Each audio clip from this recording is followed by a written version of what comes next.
Every snap is an interview.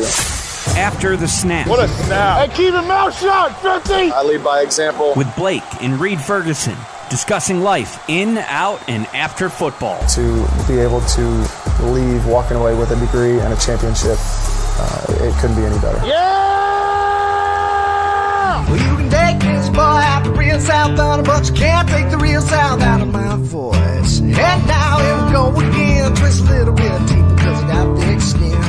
You must be selling me something. Reid, before we get into football talk, I got a Peloton today. You did. I don't know which makes me more of a single guy in my 20s getting a Peloton, or the fact that I went to Home Depot earlier and bought a shovel. You decide. I'm going to say, being a dog owner, the shovel probably resonates with me a little more. Yep. Being that we also have dogs. But I totally understand the Peloton. We also got one a few years back, and Erica, I use it in the off season. Okay. But it is a top class piece of workout equipment. Do you have the treadmill too? No, we considered getting the treadmill. Okay. Erica asked for Christmas, but we went another direction. Probably will end up getting it sometime in the future. Mm-hmm. But Erica did tell me the other day, she just, and for those that don't know, my wife is a workout fiend. She is like 20-something weeks pregnant, still dying to work out each and every day for at least an hour. When I met Erica, she used to teach workout classes at a gym. And she would do 2 to 3 workouts every day, small workouts, but she would work out multiple times throughout the day. Running 5Ks, did a half marathon once, crazy. She now does the Peloton workouts. She just surpassed 200, I don't know what they're like the boot camp workouts. So she does the riding, but she also does the classes because it has the swivel screen on it. Yeah. I think mine she has also that. does the workouts where it's both. It's like you ride for 10 minutes, then you do weights for 15 minutes, then you get back on the bike and then get off the bike and then maybe get back on to finish the workout. She crushes those. So I was pretty impressed. I didn't realize that she had done that many, but she was like, I'm out of boot camps. There's no more. She's done all the boot camps that the app has to offer. I don't think I'm quite on that level yet. I've ridden the Peloton at your place a couple times. I think maybe 2 or 3. And then we have 2 Pelotons at the facility in Miami, which I've ridden once or twice, just on an off day or whatever. Do you have a favorite instructor, or how do you? I'm not gonna lie. There's influencer instructors that are like the girl on College Game Day. I think is a former Peloton instructor. She got famous by being a Peloton instructor. Anyway, I don't know. Who do you recommend? Somebody? Because I don't do it as much as Erica does. She has a favorite lady, which means that lady is also my favorite lady because her workouts are very, very, very hard. Tunde, I think, is her name. Okay. She's fantastic. The music is always great, which is the biggest part for me. I can't work out with bad music. So Tunde, I would have to say Tunde is our favorite. I just realized that my microphone was not plugged in, and you've been hearing me on the there it is, on the that sounds good, my headphones this whole time. So sorry to our listeners. Okay, well, Tunde, I will be doing my review of Peloton instructors as I get to know each one of them. I plan to. That sounds like a good content piece. I plan to participate in some live rides. I know that's a thing. Mm-hmm. Erica has not done live rides. She knows people that have, but they're apparently super fun. Yeah, and that's what I'm I feel like we'll get into that. Me Definitely. and you. Now that you have one, I feel like we need to get on a live ride. As competitive as we are as brothers, that's definitely going to be happening. Do I get a handicap? Future. Do I get a handicap with being a dad? Do I get a handicap when we were 8 years old in the driveway playing basketball? No, I didn't get a handicap. No, you don't get a handicap because you're a dad. Dad strength is supposed to be a thing, right? Like when you become a dad. I don't know about the respiratory system though. Dad cardio. Dad lungs. Dad lungs. Dad lungs seem like a thing. Anyway, we will both have plenty of time to do that now, and I'm sorry that it had to come to this, but there can only be one playoff team that finishes their season with one win. Happy team, and at the end of the year, that is neither of our teams. So, fortunately, congratulations on a great season. I still think that you got snubbed on both Pro Bowl and All Pro. Thank you. Not even getting a vote for All Pro is comedy, which we can talk about another time, but hilarious, just shameful. So I appreciate it. You had a great season. Lots of bad weather games. I feel like we spend 50% of our time on this podcast talking about weather in Buffalo and weather in Miami, but you guys struggled mightily with some bad, fierce weather this year. So kudos to you for battling through it. Appreciate it. So you alluded to it a little bit. We unfortunately are out of the playoffs now. Lost to Cincinnati on Sunday, and really my only remark from the game is I have two. First off, it was great to see DeMar at the game. It was fantastic. He was in the locker room before and after, kind of mingling with the guys. So it was great to see him. And then secondly, I think, the game as a whole, I think if you play that game 100 times, that result probably happens less than 5 times, probably for either team. I'm saying the best teams, very, very little separates them. And I told people this last year after the Chiefs game with the whole with the end of the game and overtime and stuff like that last year. When you get this far, even really just making the playoffs, a few plays a game change the outcome. Yeah. And that's really what it comes down to. It doesn't matter it doesn't matter what the matchup is. There's a few plays every game in the playoffs that change the outcome of the game. So, you take away a few big plays here and there, you add them to our side. Who knows what could have happened on Sunday afternoon, but just unfortunate, and gives us a goal to work towards next year. We're coming into this offseason. Yeah, I think, and correct me if I'm wrong, I think Cincinnati now with Krisman as their punter, I think they're now like the youngest specialist room in the league. McPherson's rookie snapper.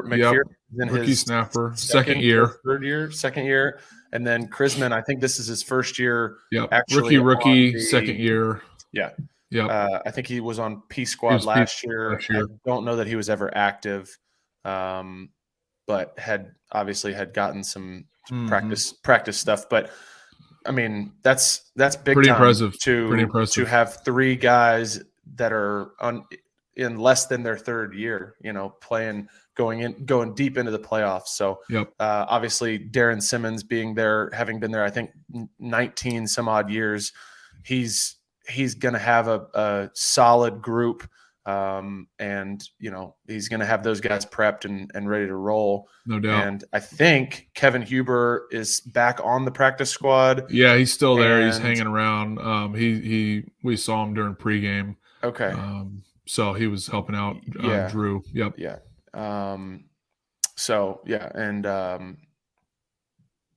I think that they'll be just fine as far as specialists go when it comes to the high pressure snaps, holds, and kicks. No doubt. But yeah, so let's get into a little around the league. As you all know, Chiefs beat up on the Jags. To me, it was a closer game than I expected.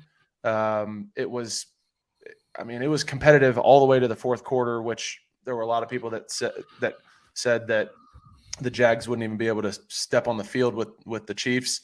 Obviously, Patrick Mahomes twisting his ankle or getting his ankle fallen on early in the game, I think on the second drive, helped the Jags. But it does sound like that Pat is back at practice and relatively healthy for going into the AFC Championship game against the Bengals. Yep. I think, like I said, a few plays change a game. If you take away the fumble, I think when the Jags were maybe down 10 points. Yep. 6 minutes left. 27-17. Yep. And they were down 10 points with like 7 minutes left. And we're down on the 4-yard line or something. Mm-hmm. They were goal to go, I'm pretty sure. Yeah. You punch it in there, it's a completely different ball game. Fumbled, Chiefs recover.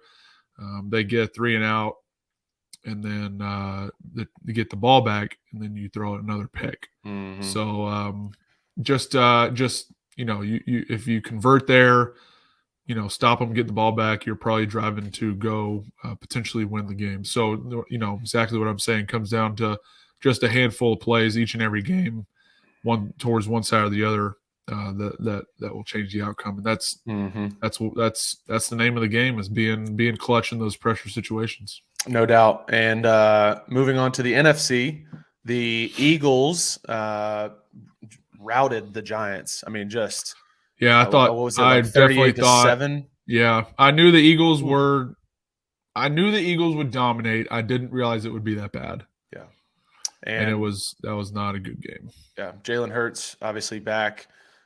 They didn't skip a beat at all. Nope. And San Francisco 19-12 beat the Cowboys. That was a good game. I think that was a good game. It was a good game, and I think, like it's been all season, Dak turning the ball over a couple times has cost them in the game. In every game that they have struggled or lost in this year, it's been because of turnovers. And you every year in training camp you get the turnover margin talk, and you look at the chart of like winning percentage for all of the turnover margins, and every year since, I don't know, it's like since 2000 or something, it's like 99% chance if you're like 3 or more in the turnover margin, and then minus 3 is almost a 0% chance of victory, and then obviously it's a little more balanced out in between. But the Niners defense really took advantage of Dak and the Cowboys offense, I thought. Yeah, for sure. I mean, top to bottom, I think the Niners have one of the best rosters in the league. I mean, it's amazing what they're doing with a rookie quarterback that was the last pick in the draft. Like I think a lot of people are forgetting that he was one pick away from being just an undrafted guy that had his pick of any team. And just kudos to him, kudos to Brock. I think that's extremely impressive what they've been able to do. I don't think he's lost. I think he's like 7-0 or something since he became a starter. He came in the game against us the first week of December. Yep. Jimmy G got hurt. It was I think it was the first week of December, the game right after Thanksgiving. And Jimmy G broke his foot, and Purdy came in and lit it up, and then just they went on an absolute tear after For that. sure. So, but one more thing, actually two more things before we get into our interview with Baltimore Ravens long snapper Nick Moore.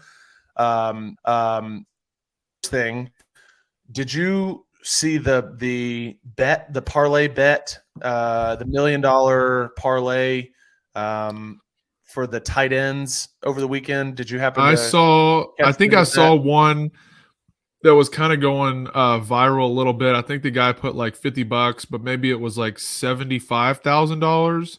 Yeah. So there were. I don't know if I saw two. $1 million one. So there were two. So the first one is this $1 million bet. It was a $50 parlay bet for first touchdown scorers of each game being Travis Kelce, Dallas Goedert, Dawson Knox, and Dalton Schultz, all tight ends. $50 bet to win $1 million. After the first two games, Travis Kelce and Dallas Goedert had been their first scorers. And I think the cash out amount was like $600, which to me is like, so going into the last two games, process would be, would you risk $600 for $1 million? Correct. Are you cashing out at $600? I can't say that I would. The answer is no, because if you cash out at $600 and they play out the last two games and you end up losing out on the $1 million, you'll never, ever, ever forgive yourself. Maybe hedge your bet a little bit. Figure out how to hedge your bet so you don't lose everything. I don't know. But so then Jamar Chase goes on to be the first scorer of y'all's game, knocking out the Dawson Knox opportunity, and then Dalton Schultz was the first scorer of the last game. Yep. San Francisco and Dallas. But the other bet that you're talking about was actually I think it was a free $25 bet or $5 bet or something from maybe FanDuel or DraftKings, one of the sports books. And it was Kelce, Goddard, Jamar Chase, and Dalton Schultz. Four for four. That's what I saw, I think. Turned $25 or $5, whatever it was, into it was like 72 grand, 72 grand or something. Insane. Yeah, that was crazy. Absolutely crazy. But my question was just, would you cash out after the first two games in the Dawson Knox bet scheme? And to me, I wouldn't do it. There's no way. I don't think I would either. What would you cash out for? Oh gosh. Well, I think it would have to be, I mean, if you're putting $50 on it, I feel like I'm playing deal or no deal. What is the bank? I'd probably say anything north of like $3 grand. Okay. I'd probably be like, yeah, that's decent. Yeah. For guessing the first two. I mean, guessing the first two is, that's hard. I mean, how many pass catchers are on each KC, each game between Kansas City, Jacksonville, and then Eagles, Giants. I mean, that's 30 something guys that could catch a pass, right, for the touchdown. Yeah. So just getting the first two would be impressive. So I feel like anything north of maybe 2,500 or $3 grand, I'd probably cash out. But for $600, you gotta let it roll. I'd be interested to see what it would be if Knox scored a touchdown, if he was the first scorer, and see what it would have shot up to. It would have had to have been. My guess is north of 50 grand. Oh yeah, I'm gonna go like that. Yeah, I would say somewhere between 100 and 150. Then you definitely cash out for sure. Last thing before we get into our interview with Nick Moore, NFC Championship game, San Fran at Philly. Philly is a 2.5-point favorite in the 3:00 game on Sunday. Who you got? I'm going to go Philly. I think they've been the NFC favorites for the majority of the season, and I think they are probably.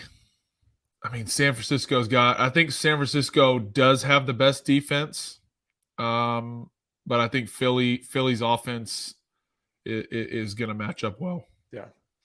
Yeah, I've got Philly in that game as well. I think playing in Philadelphia is going to be too tough of a task for a rookie quarterback. Obviously, having Jalen Hurts back is huge for their offense. He's turned out to be just unbelievable this year. When there were a lot of question marks after last season, but man, I think it's going to be too tough of a task for San Francisco coming all the way from the West Coast for that game. I expect Philly to not only win but to cover.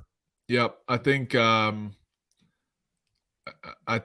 saw something at Deebo Samuel. Did you see what he said about their stadium or something? Something about the fans in Philly, and he was like, "It's not going to be as loud because our fans are the loudest, in our stadium." So I'm sure any bulletin board material you can get at this point. So I'm sure the fans in Philly are going to be giving him an earful. Yeah, and you're also not. It's not loud in your stadium when you're on offense. So I don't understand that argument. Anyway, AFC Championship game Sunday night, 6:30 p.m. Cincinnati, 1.5-point favorite right now. Actually, is that updated? Down to one. Sorry, Chiefs 1-point favorite now. When I wrote out the notes yesterday, it was Cincinnati 1.5. Basically a toss up at this point at Kansas City. 6:30 p.m. It's probably going to be really freaking cold. Who you got? Yeah, I'm gonna look up the weather real quick just to see what the forecast is for that game. Kansas City, Missouri. Sunday evening is going to be low of 17, so it is going to be quite chilly. I don't even know. I really don't even know.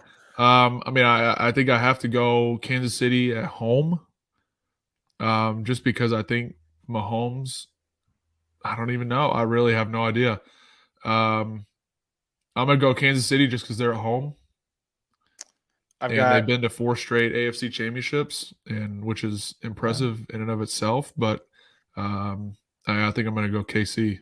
I've got Cincinnati, only because I am worried about Pat Mahomes' ankle. I think that with Trey Hendrickson and Sam Hubbard coming off the edge, they're going to try and make Pat move his feet, and they're going to give him everything that he wants in his, getting into his lap, putting the offensive lineman in his lap and seeing what he can do on a bad ankle a week after, I thought he snapped his leg. I thought he did too. And it was Arden Key from LSU. Yep. Who fell on him. And, by the way, people are saying that was definitely on purpose. Definitely not on purpose. That's not something that people think about doing. Like when you're in the heat of the moment, you're just like, dead weight on somebody's leg. Yeah, stupid. Anyway, I think that they're gonna put KC into some tough spots offensively, and we all know what Joe Burrow and Jamar Chase can do. Just a phenomenal combination of LSU players, and I think that Cincinnati is going to find themselves in back-to-back Super Bowls. That'll be quite impressive. So, but that is all. We are rolling right into our interview with Baltimore Ravens long snapper Nick Moore. Enjoy. On the pod this week, we are joined by the current long snapper for the Baltimore Ravens, former long snapper at the University of Georgia, winner of the most after the snap clutch snaps of the week ever, and nice. All around good guy, Nick Moore. Welcome to the pod. Hey guys, thanks for having me on, man. Well, when Blake told me he was putting that in the intro, I had to go back and think, like, I'm pretty sure he's got like 3, and Blake was like, I think going back to last year, he's probably got 4 or 5. Yes, we'll have to fact check that, but I know for a fact that it is the most of anybody that has been on this podcast or anybody in the league. So, congratulations to you. Thank you. when you play with Justin Tucker, man. Dude. You're always liable for an opportunity. No doubt. And got a lot going on right now for you. The UGA Natty Champs. Hey, go Dogs, baby. Go Hey, Dogs. sick 'em. Back to back. Did you play with Exactly. Isaiah? Do you know Isaiah McKenzie? I do, yes. Did you guys cross at all? Yeah, we played 2 years, 15 and 16. He was there. Yep. I am sure Blake and I grew up in the heart of dog country. Oh, yeah, baby. Yeah, just north of Atlanta. So we have met our fair share of unbearable Georgia fans in our lifetime. You are not There's one quite of them. a few of those. You are not one of them, trust me. I try to keep it down. Isaiah McKenzie is one of the most unbearable Georgia football fans I have ever met in my life, and I have met a lot. A lot of different teams have their share of unbearable fans.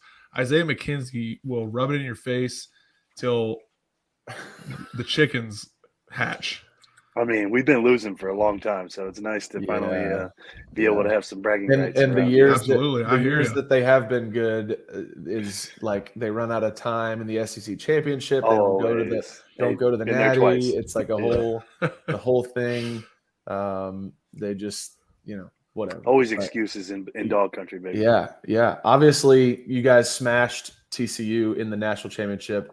I don't think anybody was expecting it to be as one-sided as it was. Bad. No, not that bad. Isaiah McKenzie knew it. He sure did. Of course he did. I knew it was going to be a tough one for the Horned Frogs, but I saw the line was like 14, and I was like, they're definitely going to win by at least 3 touchdowns. I was thinking 21-24. So what is it? What is it about Kirby? What's he like? What's the formula? Like, what's he got? I mean, I feel like he's got that Nick Saban approach, man. He's a really good football coach. They can recruit some of the top players in the country.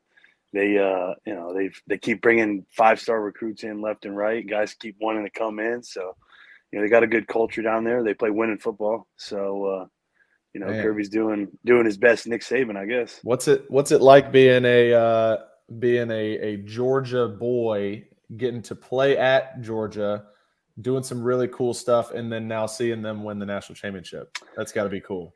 Yeah, I mean, I'm slightly jealous that I wasn't able to win one when I was there. We lost to Alabama. Me too. Yeah, I mean, Blake rubs his championship ring in my face every chance he gets. Oh yeah, hey. I thought about bringing it back home with me to Atlanta. Well deserved back in those days, but no, it's growing up, like my dad went to school there in the 80s when they were when they won the national championship in 1980, and the heyday they call it with Herschel. So growing up with those stories, and then kind of living through the Mark Richt era where we win 10 games, but we weren't quite good enough to win that game or however you want to put it. So and then when I was there, we won SEC championship, played the SEC championship, lost the national championship. Like, we were starting to turn the table a little bit, and to see those guys, some of those guys I played with Stetson and Jack Podlesny and some other guys that are on the team, and to see them be able to win back-to-back national championships is really cool for them. And it's obviously huge for Dog Nation. We're glad to be on top of college football for now. Well, that's what David Pollock was saying, is as Nick Saban was sitting right next to him on, I think it was the College Game Day, maybe the halftime show or the intro or something. He says the dogs are running college football, and I don't think Nick liked that very much, which is fine. Like it. It's totally fine because they, Georgia is. Are they going to go 3 in a row? I mean, I hope so. They got some talent, that's for sure. Got to replace Stetson. That's that's going to be a task. But dude, they were lighting it up after they took out Stetson. Dude, that's what was scary. Their third and fourth string running backs were putting up some serious yards, and their backup QB was playing really well. So I'm excited for next year for the Dogs. I mean, 3-peat would be awesome. It doesn't happen very often, and it would be really cool to see it when it happens. That'd be insane. No doubt. Yeah. Before we get into some of the football stuff, I just want to say congratulations.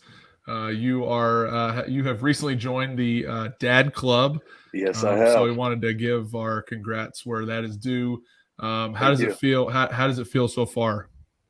Well, it's been a whirlwind. My wife woke me up in the middle of the night on basically Saturday morning, Friday night. She's like, "Hey, we got to go to the hospital right now." And luckily, we live right across the street here in Maryland, so hopped over to the hospital. I'm on the phone with all the coaches. Like, "Hey, I'm in the hospital right now. My wife's water broke. Like, it's game time here." So, tomorrow's game it was the last game of the regular season against the Bengals. I was like, tomorrow's game's up in the air if I'm going to make it. I don't know. And luckily, my son came Saturday afternoon and came out healthy. He was about 5 weeks early, so we were a little worried that he was going to something was going to be going on. But luckily, by the grace of God, he came out healthy. Was a heavy boy, so we were very happy with that. And I was able to go to Cincinnati, play the game, and then come back and finally get to hang out with my family. Very cool. Spent 5 days in the hospital and then got home. Everybody got home last Thursday, and we've just been kind of enjoying ourselves as a family finally. So it's nice. It's been crazy. Well, we will be praying for so hopefully some sleep soon to come. I know that's always tough. Yeah. First time around, and I know it was for us. We're expecting number 2 in May, Yeah. so fingers crossed. Absolutely. But for some sleepful nights ahead for you guys. So jumping into some football stuff. Obviously, you joined or joined the Ravens 2 years ago, I guess. Yeah. Veteran heavy room with Justin Tucker and Sam Cook there.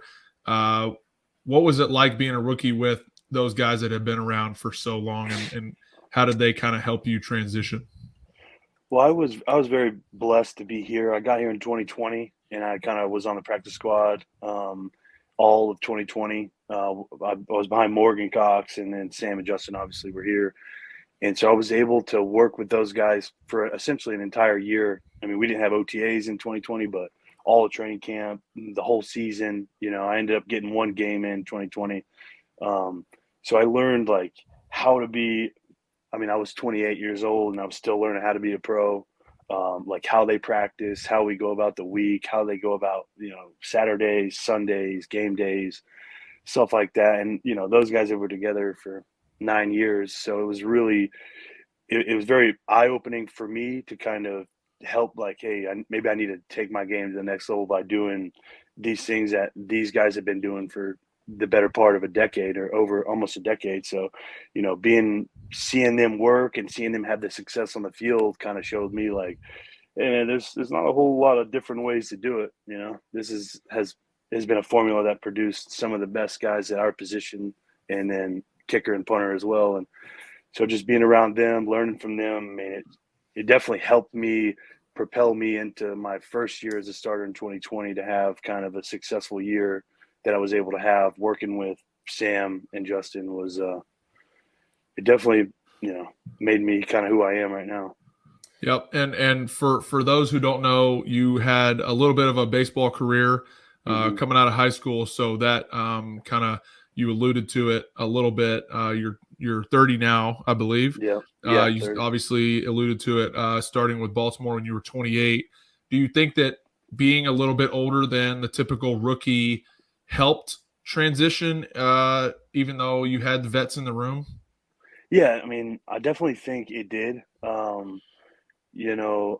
Having gone the baseball route at 18 to 22, I really kind of learned how to deal with like anxiety of playing a professional sport, anxiety of not performing well, just being out and playing in front of crowds, making money a little bit, not a whole lot in minor league ball, but still.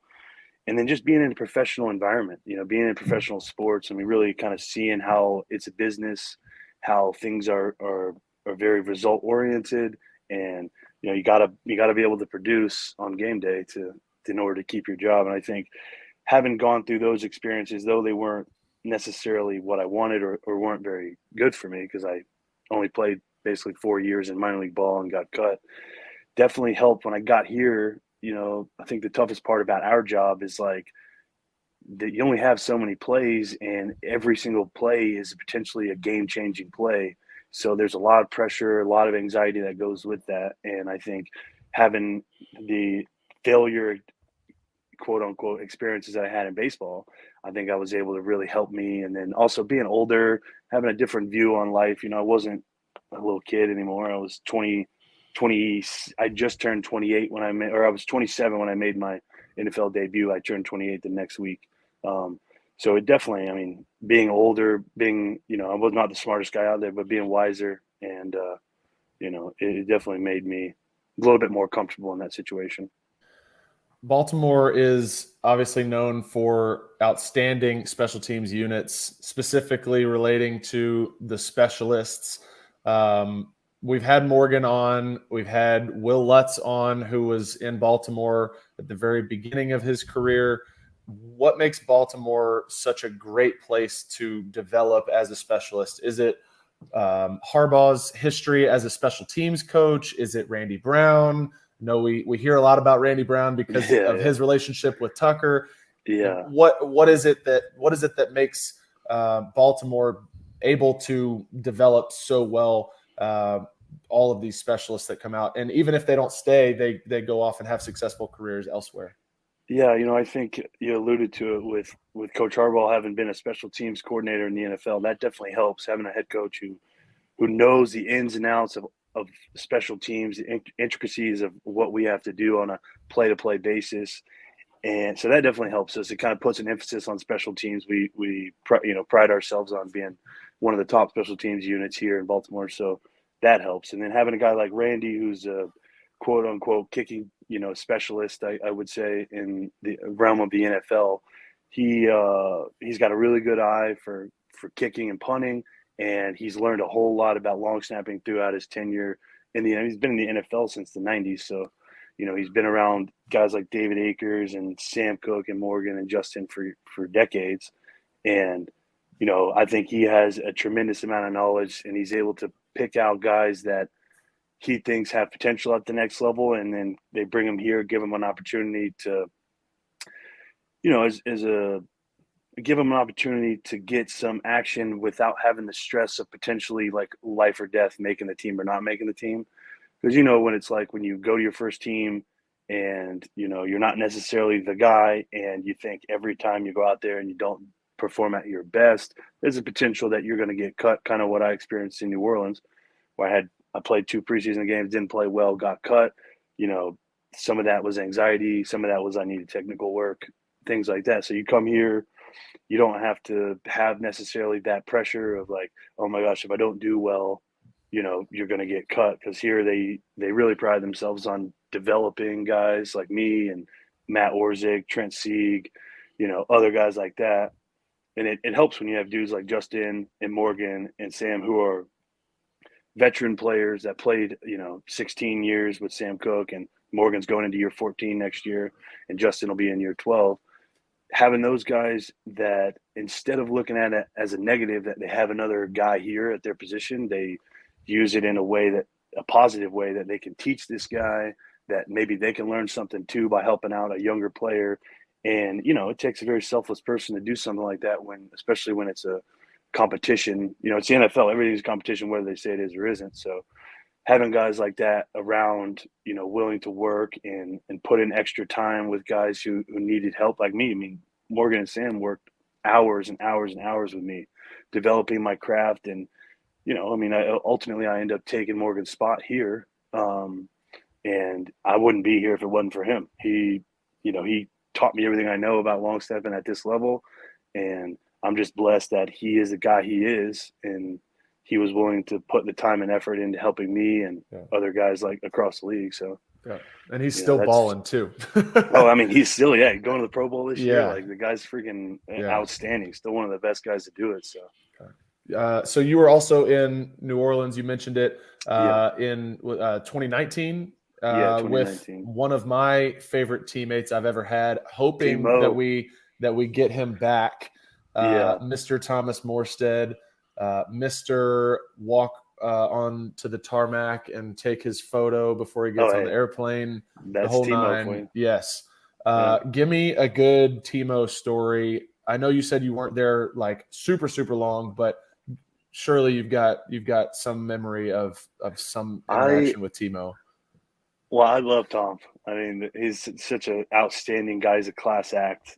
Just top to bottom, is an extreme professional and works his tail off, as you know. And honestly, I'm happy for him. He had a great year this year, so super excited for him. And but I would say the first time we got there, you go to OTAs, and OTAs is relaxed and chill and all that stuff, and then you come back for training camp, and it's your first time in an NFL training camp. You have no idea what to expect, and people are like, "Oh, hey man, when you get to training camp, like they're going to turn that dial up, and it's going to be go time."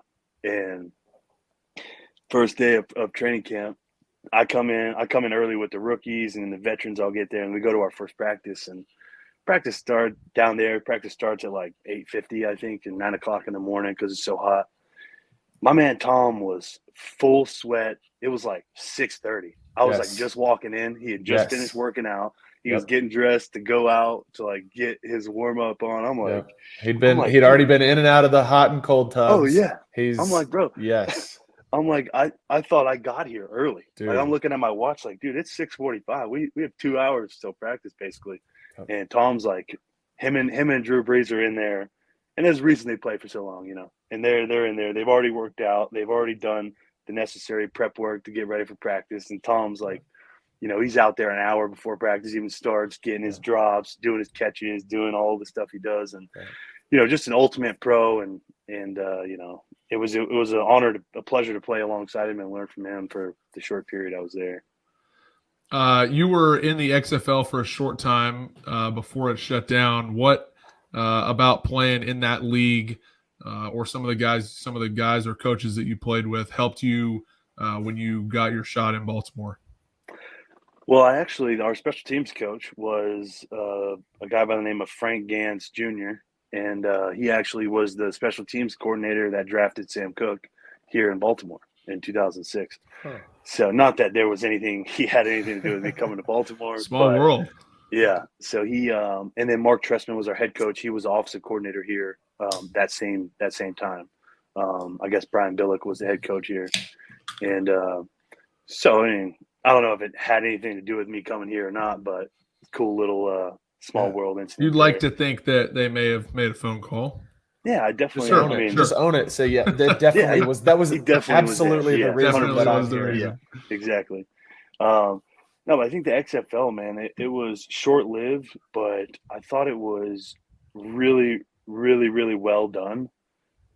Some things that were tough, like for us, for instance, my team was in Tampa. We were the Tampa Bay Vipers, and we didn't have field goal uprights for practice, so we had no uprights, and so we had to go to like Home Depot or Lowe's and got like these like 20-foot tall PVCs, and we had the guys standing there holding them up, and we would kick it. And my kicker was Andrew Franks. Amazing.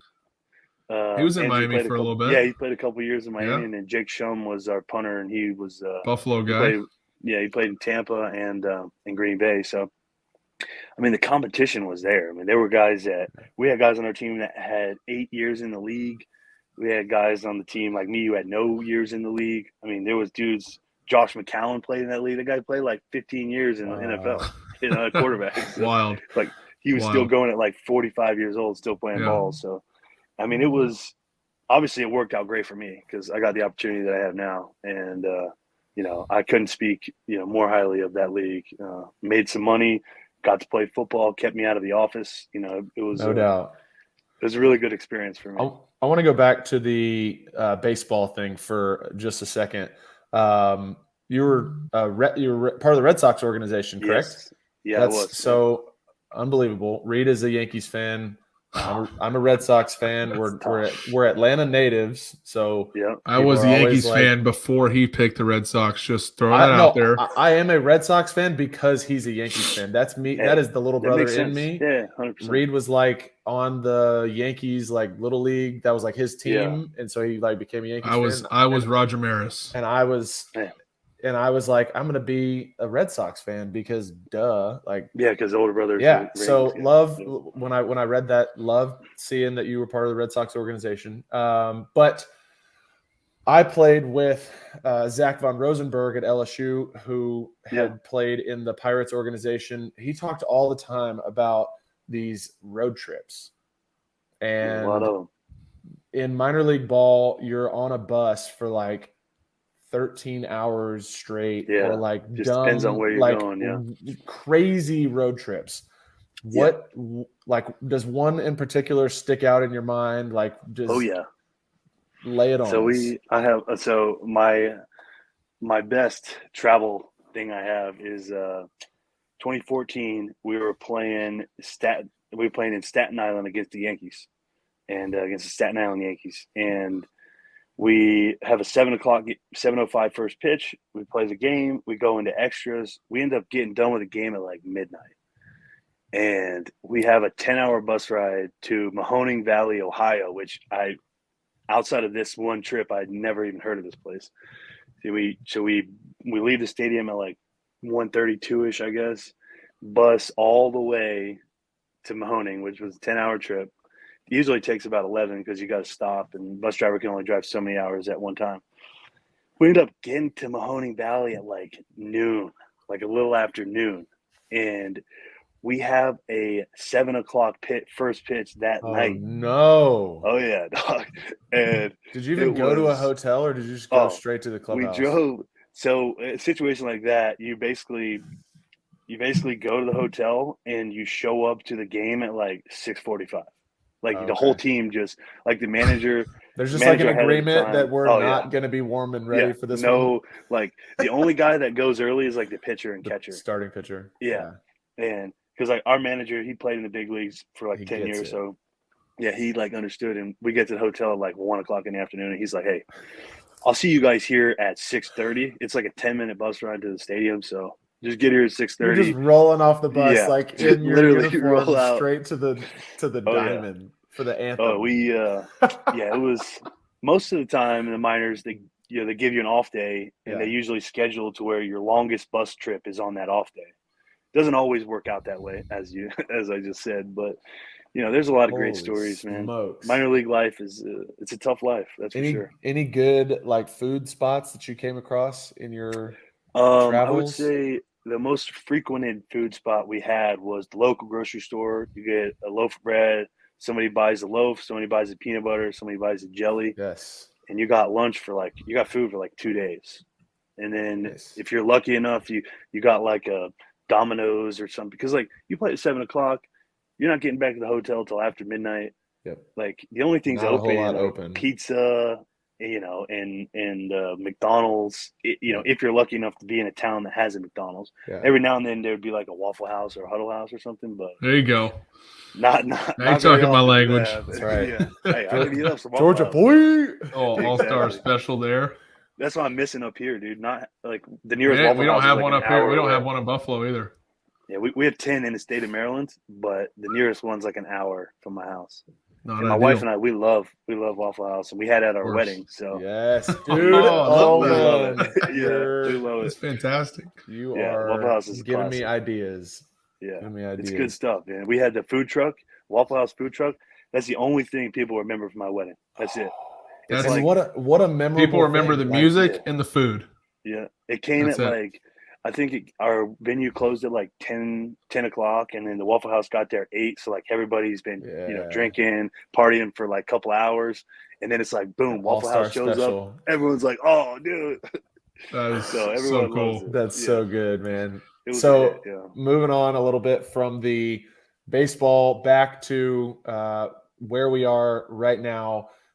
Pro Bowl first alternate, second team All Pro. Congratulations! Incredible. Thank you so much, and very, very deserving of that. What does that mean to you? I mean, this is your second year, like being the guy, and to have those kinds of votes from both the press as well as the guys in the locker room and the guys around the league. What does that mean to you? It's a huge honor. First of all, I mean, it's there's a lot of talented guys at our position, so to be considered one of the top guys by my peers and as well as by the press. I mean, it's a huge honor, but it's also extremely, like, I don't want to say relieving, but it just like it kind of like solidifies everything, like all the work I put in essentially for the last since I was 18, like trying to get to like a point in my professional career where I'm at the top of my pinnacle of my game, I guess, between whether it was baseball or football or whatever. Like I spent a lot of time and work to get to where I'm at now, and to finally get some, recognition. It just like it's honestly, I don't even know what to say. Like I was I was honestly thrown off when they told me I was second team All Pro, like because I was first alternate to the Pro Bowl, which Morgan was well deserving of that. So I was super happy for him. And then I was like, man, there's no way I'm going to get a look at for the All Pro because these guys are like, they're the guys, they're going to, give them the nod or whatever. And then so for me, Morgan was actually the first one who told me. So it was it was a pleasant surprise, but it's it's a huge honor for me. Like I said, there's 32 guys at our position. So to be considered one of the top two is a huge honor. So I'm just blessed to work with two guys that are just at the top of our business, and working with a guy like Tuck always helps because he's gonna put kicks out there that most guys don't, and it's gonna give me a lot of action as far as looks and things like that. And when I can do well on those big time situations, whether it's a 67-yarder or a game-winning field goal, or even like a 55-yarder in the wind in Cleveland, things like that. Yeah. Those are big-time kicks. Absolutely. So, being with a guy like that, he gets all the accolades, so it just makes it, it helps me out, and I get kind of some of the trickle-off recognition that he gets. So, brings the exposure to you as well. Yeah, so just a huge honor. That's awesome. And very thankful. I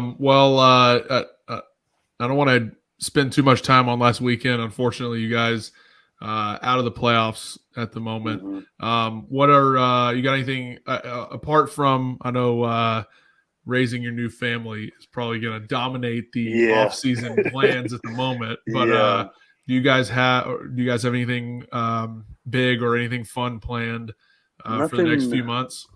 Nothing as of yet. We knew our baby was due in February, so we were trying to make all of our extravagant plans in like July. Sure. So he came a little early. We're going to Key West into February for one of my college teammates' weddings. And now, I mean, we'll just be raising the baby. We got a puppy as well. We got a 11-week-old puppy. Same. Very cool. Yeah. So we're doing that. But was that your choice or her choice? Yeah. So we had two German Shepherds for a long time, and my boy, he passed away in September. He had kidney failure. Yeah, that was really tough. He was 5 years old, and he was kind of our first puppy. We got him back in 2017. So he passed away in September, right 2 days before our first game. So that was a mess. Eesh. But so I've been wanting another dog since like October. My wife's been was putting it off. She was like, no, we'll wait till we get home. All the while she had planned to get me one for my birthday in December. Nice. And so she got me one for my birthday. We picked him up in right after Christmas, and we thought we'd have another month before the baby got here. Oh yeah. The baby had other plans, so we now we're raising two toddlers basically, and two infants. And Reid, you with Luna and Blakely, we got our second. Much of a... Yeah, we got our second dog in August of 20, and Blakely came in April. So sort of pretty close. When we got the second dog, we didn't know Erica was pregnant. We found out 4 days later. So it was kind of perfect timing. But they love each other. Their Luna, that's our what we're dog, going for. Yeah, is and Blakely is she'll be 2 in April. They love on each other all the time. So I'm sure That's your what your little guy is gonna love that's what those we were dogs. planning on. Yeah, No we, doubt. we have Yeah. a It's a great 4-year-old relationship. shepherd. It's very fun to watch. Oh yeah, that's what we have a 4-year-old shepherd as well, and she is Yeah. like a mother hen around the house. Yes. She like Yes. hears the baby crying, and she is like beeline right to On him. attention. Like, hey, you need to get up, go check Yeah. on the baby. Come on, let's Yeah. go. That's awesome. And Pawing so- at you. Yeah, exactly. Very cool. So we're we got we went from 3 of us to now we got 5 of us. I mean, it's beautiful chaos. So we love it. No That's doubt. awesome. Let's finish off with some fun stuff. Thank you again for spending your Wednesday evening with us. Of course. Man. This is a little segment that we like to call Short Snaps. Okay. It's just some fun football related, mostly football related questions. We will start first. We'll start first question. Favorite away stadium? Pittsburgh, no doubt. Renegade is the most electric, like 2 minutes I've ever experienced in sports. Reid said that that's one of his absolute favorite moments Yeah. in his entire career. Is Well, when that I'll never forget. I've only played there once. We played there in 2019, and it was late in the season. Sorry to interrupt, like the short you're good. snaps. But it was late in the season. I think it was like week 15 or something, and it was maybe a third to last game of the season, and we had to win. If we won, we locked ourselves in the playoffs, and I think it was tied. We were up by a field goal or something, like early fourth, and they went into a timeout, or maybe it was a fourth quarter break. They started playing it, and we had heard it all week at practice. Like we played it just ad nauseum at practice. Mm-hmm. First play right after the song, it's like a 45-yard bomb to John Brown. First down, like we're like on the 20-yard line or something, and the crowd just goes quiet. Yeah. And that's like my most memorable moment of playing in Pittsburgh. So, but speaking of the Renegade, I'll never forget that. Oh no, I love that. It's the most It's electric pretty cool. environment. Oh, It was like Sunday Night Football or something. Like it was packed house. That is an awesome place to play. Yeah, I love it. Least favorite away stadium to play in? I would say Miami because we had such a horrible experience there last year. It was so bad, Thursday night. Thursday night. Yeah. We went from like practicing the last like basically 2 weeks leading up to that game. It was like 30 to 40 degrees up here, and then we go down there and it's like 85. And for us, the humidity is like that makes a huge impact on our job. Yep. And so like adjusting to that, like basically live during the game, like trying to figure out laces and how I can let go of this ball. Oh yeah, you're sweating. It like was, crazy. and and of course I got absolutely just walloped by Christian Wilkins for 8 punts. I think we had 8 punts, and he came at me. Like, I think we had 8 or 9. Welcome to the club. It was fantastic. Reid's been there a couple of times playing against Miami. But on those Thursday night games are tough, man, because you're on a short week. The game plan goes from this to extremely this. abbreviated. Yeah. So you've got 11-week-old puppy is mine are outside at the crate, barking at the door right now. She's pawing at the crate. She wants out. Game plan is very much streamlined, which means that offense could be up in the air. Don't really know what to expect. 8-9 punts later, you're like, whew, like let's get back on the airplane. That was the most miserable football experience of my life. And we got our butts beat, so that didn't help. Didn't help the cause. All right, next one. Pre-game playlist. What's on it? I tend to go. I have this Jesus Culture kind of album. There's a hodgepodge of different Hillsong United and some other Christian groups I like to listen to just to calm my mind a little bit right before the game. So it's just relaxing. Might have to share that one with the with the crowd here. Oh yeah. Halftime snack. What do you got? Oh, always. So I do 2 of those the circle wafer things. If y'all get those, nice. the Like the waffles. Stinger waffles. So I do 1 vanilla and 1 honey. I do a banana, and then depending on the game, I might do extra energy. If it's a night game or something, I might do like a Spark, or if it's a hot game, I'll do like a Gatorade or something. Okay. But it's the same every time. Yeah. Very nice. PB&J ratio. What's your Are you 50-50? Are you? I'm pretty close to 50-50. I love jelly. Like, I just love the sweetness of it. Okay. So I would say maybe 55-45 in favor of jelly, but it's pretty Very close nice. to even. Okay, Yeah. so Very a nice. follow up on that: strawberry or grape? Oh, I'm a grape jelly connoisseur. So Fair enough. Okay. I'm a grape jelly guy. Most folks that we have on We're on are a- strawberry guys. We're on a heavy jelly streak right now. Yep. We started off last year or 2 years ago, a year and a half ago, when we started asking people, and most guys were saying PB plus 50%. But I think like the last tough. 10 to 12 people Yeah. we've had on, Yeah. snappers, other Yeah, guys anybody. have been jelly Yeah. dominant. Yeah. I love jelly. Last interview we did was with Ross down in Jacksonville, and he said 75-25 jelly. So he is strong jelly. Man knows what he likes. He knows. He's no doubt. I think Gotta his answer respect it. actually was like He said he wanted to spoon the jelly off of the plate That's when he's right. done eating. That's he what he said said. sloppy. He Yes. also said whatever the amount of peanut butter is, you have to have 3 times as much jelly. So it's like Wow. he is That gobbing guy's it serious about on jelly. I'm there. not that Yes. serious. I like jelly. I like a pretty close to even balance. Healthy And balance. the last question that we have for you is build your all-time specialist group. Oh, all-time specialist group. You can use Tucker if you want to use Tucker, but It's all-time tough to specialist say. It's tough to say because Tuck is, in my opinion, the best kicker ever. But then you got guys like Adam Vinatieri who, they hit game-winning field goals in Super Bowls in the snow and game-winning kicks in the playoffs. Like, guys like that are really tough. I'm biased. I'm going to have to go with Tuck at kicker. It's really tough at punter because are you picking him for punting? Or are you picking him for holding? What's more important? Because Sam Cook, in my opinion, is the best holder, and also a really good punter. But then you got a guy like I don't even know. Honestly, I don't even know a lot of punters. Ross picked Hecker as his punter Did he? because he felt like he kind of changed the game.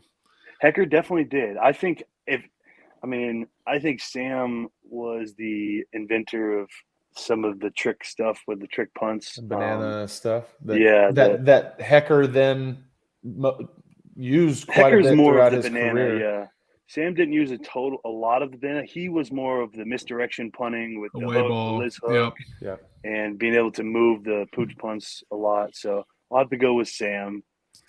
And then this is terrible. He's about to say Morgan Cox. Baltimore. Because I almost personally said don't say any guys that have played in a Ravens jersey I because I knew this is where it was that he going. could I use knew it was where it was Justin now. going, which is totally fine because any group that's played for a decade, Yep. Yeah. 9 to 10 years together that's perfectly reasonable.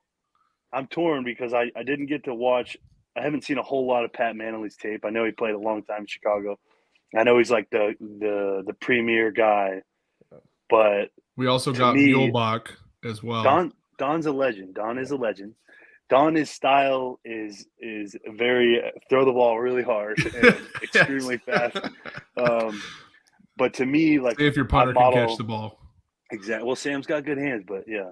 But to me, I model my game after Morgan, and I think Morgan is kind of the prototypical long snapper. I think he does everything that is required of us at an extremely high level, and he's been doing it for 13 years. And I see him playing another 4 or 5 years, so I'm gonna have to go Morgan Cox. So the original Wolf Pack. Love that. Yeah. I mean, they were together for 9 years, and unfortunately, I don't know a whole lot about historic like punters and kickers and stuff and long snappers, but in the last 20 years, I would have to say the Wolfpack is I'd have to think the guys that were in LA with the Rams were there for quite a while. Hecker and Zerline and McQuaid, yeah. Okay. That group was together for a while, and then Greg and Josh or Jake obviously went to Dallas together, but with I think Fossil, the special teams coach. Special teams coach went over there. But anytime you can get a group like that together for a long time is going to have really you guys good chemistry and perform at a high level for a long time. Anytime you can get the same 3 guys together, especially in the environment that Reid, you play in and I play in Baltimore, and Blake lucks out playing in Miami. But dude, he travels sometimes. We've got all but one of our away games next year are in cold cities. So you guys come to us. We're hopefully we're there early again. Come when it's you gotta come when it's cold, man. Dude, you gotta get I saw it yesterday. It's like KC, Baltimore, obviously Buffalo, the Jets, the Patriots. We're at Washington. Like every cold team, I think, except like Cleveland and Chicago is Reid, like we're going there.